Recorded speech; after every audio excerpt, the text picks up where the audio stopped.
E Marcos Leonardo corre o risco de não ser inscrito no Campeonato Saudita. Será que dá para imaginá-lo jogando no futebol brasileiro? Interessados não vão faltar. Vídeo de hoje do canal do Nicola trata sobre o tema e fala também sobre André Silva.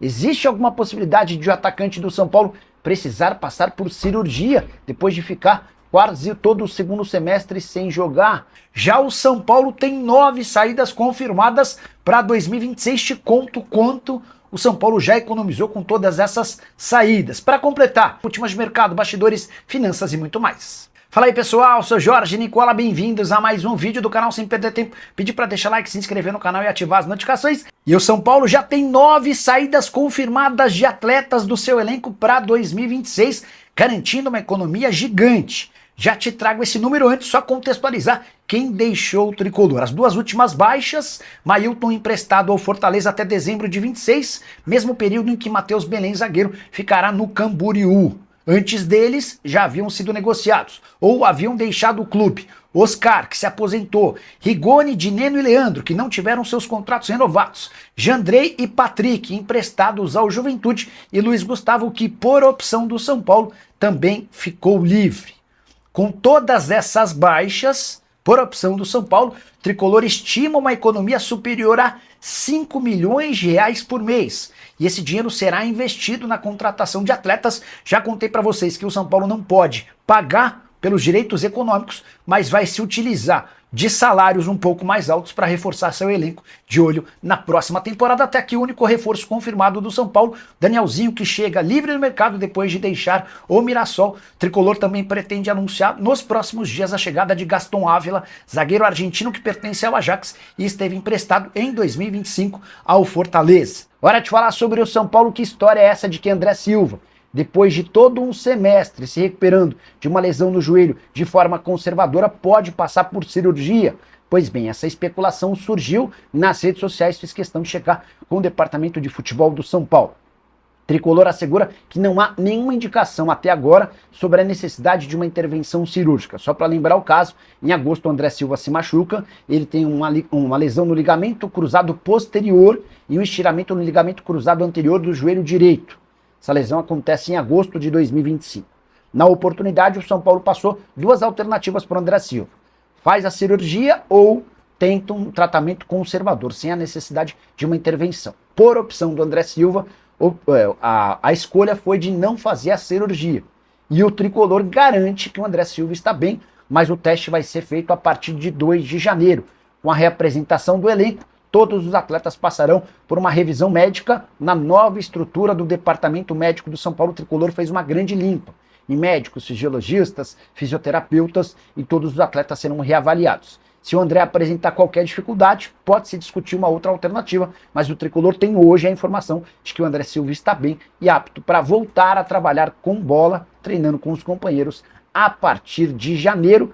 São Paulo tinha 3 centroavantes com problemas no joelho: o André Silva, o Caleri e o Rian Francisco. A expectativa é de que os 3 estejam aptos para a disputa do Campeonato Paulista e também do Brasileiro, que começa no dia 28 de janeiro. Bora falar agora sobre Marcos Leonardo, notícia que interessa a vários clubes brasileiros. A Federação Saudita vai permitir a inscrição de atletas contratados com menos de 21 anos, como jogadores estrangeiros, somente para a temporada 2026-2027. A consequência é de que o Al Hilal, para o restante do Campeonato Saudita da atual temporada, que está na metade, o Al Hilal terá de tomar uma decisão, abrindo mão de um desses 3 jogadores que eu vou citar: ou Marcos Leonardo, ou Darwin Núñez, ou João Cancelo. Detalhe importante: Darwin Núñez e João Cancelo foram 2 dos mais caros reforços da história do Al Hilal e do futebol saudita. Então, existe a possibilidade real de o Marcos Leonardo, mais uma vez, não ser inscrito no Campeonato Saudita, o que abriria uma brecha para ele deixar o clube. Se a gente voltar alguns meses no tempo, vamos lembrar que o Marcos Leonardo quase virou reforço do São Paulo em setembro do ano passado, desse ano, mais especificamente, quando o Marcos Leonardo seria excluído da lista de inscritos do Campeonato Saudita. O Marcos Leonardo tinha na cabeça que precisava jogar para ter chance de ser convocado para a seleção brasileira, chegou a se acertar com o São Paulo na última hora. O Al Hilal roeu o acordo, afirmando ao atacante que ele poderia jogar no Campeonato Saudita porque medidas estavam sendo tomadas. E de fato o Marcos Leonardo conseguiu atuar. até aqui no Campeonato Nacional. São 6 partidas e 6 gols. Os números do atacante brasileiro são bem positivos na atual temporada. São 13 participações em jogos, com 10 gols marcados. Ele tem números melhores, por exemplo, do que o Darwin Núñez, atacante uruguaio, contratado a peso de ouro do Liverpool. O Darwin tem 12 jogos e 5 gols.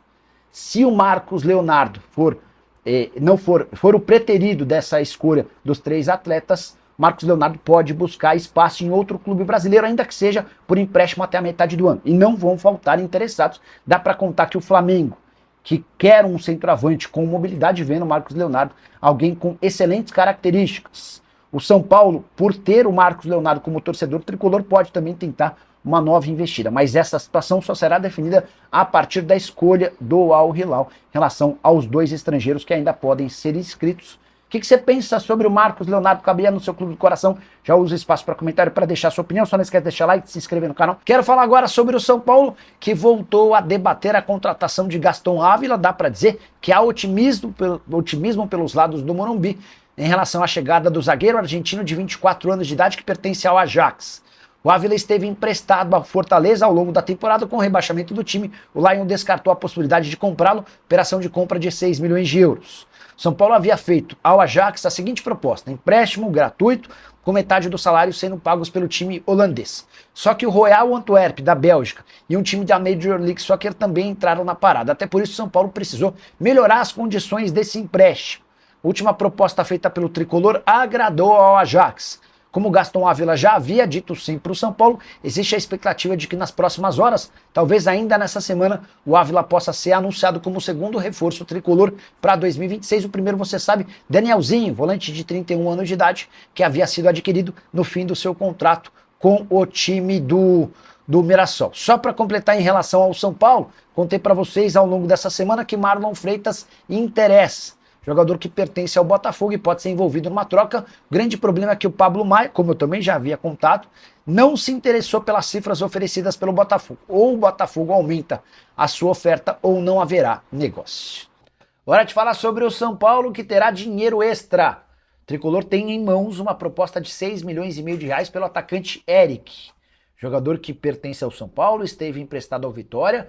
O time baiano fez oferta para aquisição do atleta, mas a melhor proposta na mão do São Paulo é do Curitiba.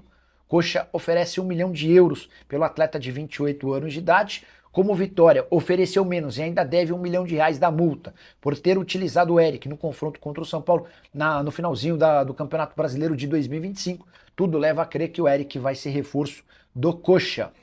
6 milhões e meio de reais que certamente ajudam o São Paulo na busca por contratações. Já falei para vocês que o São Paulo tem até esse momento apenas o Danielzinho. Marlon Freitas é uma nova possibilidade, um zagueiro e um meio atacante são outras prioridades. O São Paulo também está de olho em laterais direitos. Só para arrematar, em relação ao Eric, temporada pelo Vitória de 38 jogos, 3 gols e 5 assistências, foi titular absoluto e peça importante na manutenção do Vitória na Série A do Brasileiro. Hora de falar sobre o São Paulo, que fechou nas últimas horas seu segundo reforço para 2026. Depois de Danielzinho contratado do Mirassol, São Paulo se acertou com Carlos Coronel, goleiro brasileiro de 28 anos de idade, nascido no Mato Grosso do Sul, mas que se naturalizou nos últimos anos como paraguaio. Ele inclusive defende a seleção do Paraguai e pode disputar a próxima Copa do Mundo. Jogador que era titular absoluto do New York Red Bulls. O contrato dele com o time americano se encerrava agora em 31 de dezembro. Ele tinha um acordo fechado com o Orlando City, mas depois de ser sugerido ao São Paulo e agradado, São Paulo entrou na parada e o Carlos Coronel abriu mão do acordo com o Orlando City, onde seria titular, para jogar no São Paulo, mesmo correndo enorme risco de, num primeiro momento, ser reserva. O titular, todo mundo sabe, é o Rafael, jogador mais veterano, que tem pelo menos mais 1 ou 2 anos. Carlos Coronel está indo para o São Paulo apostando a médio e longo prazo na oportunidade de se tornar titular de um dos principais times do país. Só para completar, registrar também que o São Paulo tinha negociações avançadas para vender o Eric para o Curitiba, está vendendo o atleta para o Vitória. O time baiano, que contava com o Eric ao longo da temporada, quase perdeu o jogador. O Curitiba ofereceu 6 milhões e meio de reais por uma oferta do Vitória de 5 milhões. Para não perder o jogador, o Vitória subiu essa proposta para 7 milhões de reais e os últimos detalhes estão sendo acertados. Tricolor que ainda busca, em caráter de emergência, um lateral direito, um zagueiro e um camisa 10. Não dá para descartar também a negociação com Marlon Freitas do Botafogo. Qualquer novidade, prometo contar para vocês. Então é isso aí, né, família? Ficamos com o nosso giro de notícias do São Paulo nesta segunda-feira, nessa sexta-feira, né? É porque feriado, né? Deu aquele entender que era um domingo, mas enfim, você entendeu. Deixe no comentário a sua opinião, não esqueça de deixar o like, inscreva-se no canal, ativa também o sino das notificações para você sempre ficar atualizado das últimas notícias do Tricolor Paulista e estar recebendo as informações em primeira mão, combinado? A gente encerra essa edição por aqui. Um grande abraço no seu coração e até o próximo vídeo. Fui!